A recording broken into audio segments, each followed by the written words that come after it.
नमस्कार मेरे प्यारे बच्चों। हिंदी के इस मंच से मैं शिप्रा आप सभी का स्वागत और अभिनंदन करती हूँ। हम लोग इस समय कबीरदास को पढ़ रहे हैं। इसके पहले बीए प्रथम सेमेस्टर के पाठ्यक्रम को हम लोग पढ़ रहे थे, जिसमें कबीरदास का जीवन परिचय, गुरुदेव को अंग पढ़ चुके थे। इस समय हम विरह को अंग पढ़ रहे हैं, जिसमें 2 पद मैंने पढ़ा दिए थे, 3 पद अभी बाकी हैं। चलिए उनको पूरा करते हैं। देखिएगा, कबीरदास विरह को अंग। यह तन जालो मसी करो, लिखो राम को नाऊ, लेखनी करूं करंक की, लिखी लिखी राम पठाऊं।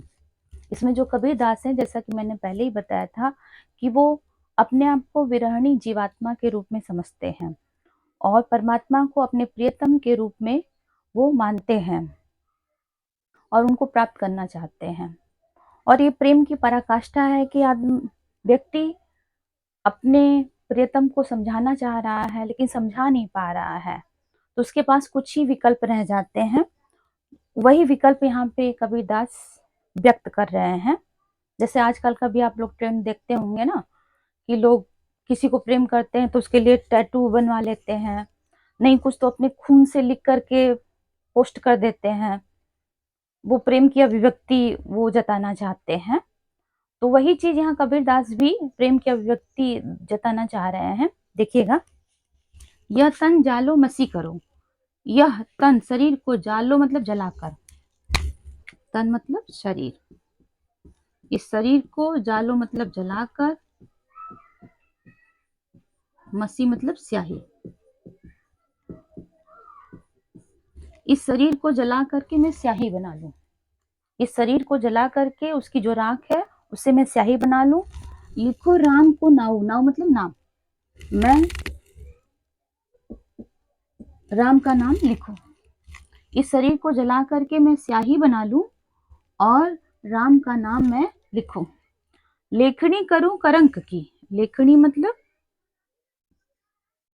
कलम, करंक मतलब हड्डियों की।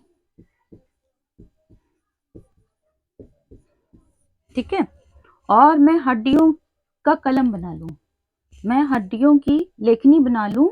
लिखी लिखी राम पठाऊं, और बार बार मैं लिख लिख के राम को पठाऊं मतलब भेजूं। पठाऊं मतलब भेजूं।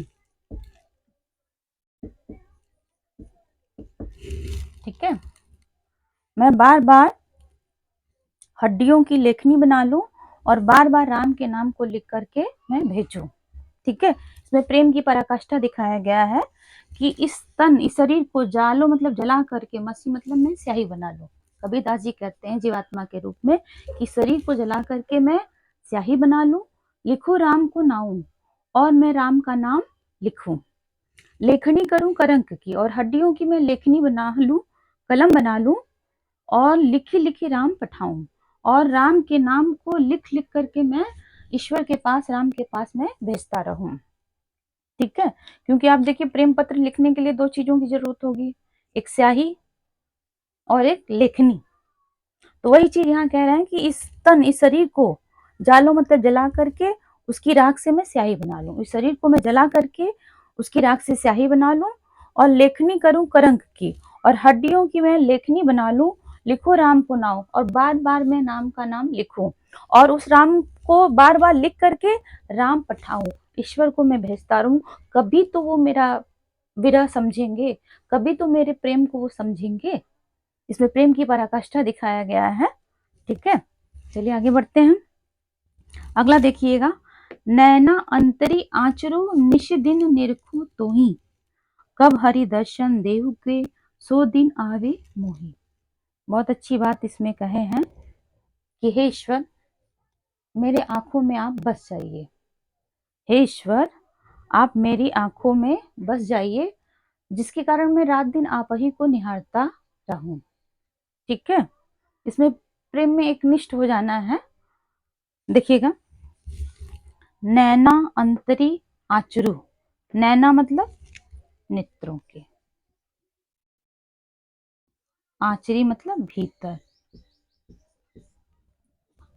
अंतरी मतलब भीतर, आचरू मतलब आइए, आइए बस जाइए मेरे नेत्रों के भीतर आइए, आ जाइए।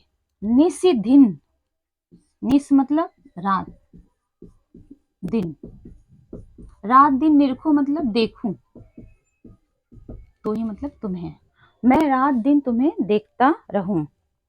नैनों के भीतर आंचरू आ जाइए। हे ईश्वर, हे राम, हे मेरे परमात्मा, आप मेरे नेत्रों में बस जाइए, जिसके कारण मैं निश दिन रात दिन निरखो तो हुई मैं आपको देखता रहूं।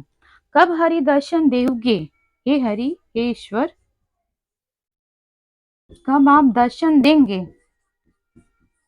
कब आप दर्शन देंगे, सो दिन आवे मोही, वो दिन कब आएगा। ठीक है, वो गीत आपने सुना ना, आंखों में बसे हो तुम, तुम्हें दिल में बसा लूंगा। तो बस वही है, वही चीज यहाँ पे कबीरदास जी कह रहे हैं कि आप मेरे नेत्रों में बस जाइए, मैं रात और दिन आपको निरखता रहूं। वो दिन कब आएगा जब आप मुझे स्वयं दर्शन देंगे। देखिएगा, नैना अंतरी आंचरू, ईश्वर मेरे नेत्रों के भीतर आंचरू आ जाइए, निस दिन निरखो तो हूँ, रात और दिन मैं तुम्हें निरखता रहूं, देखता रहूं।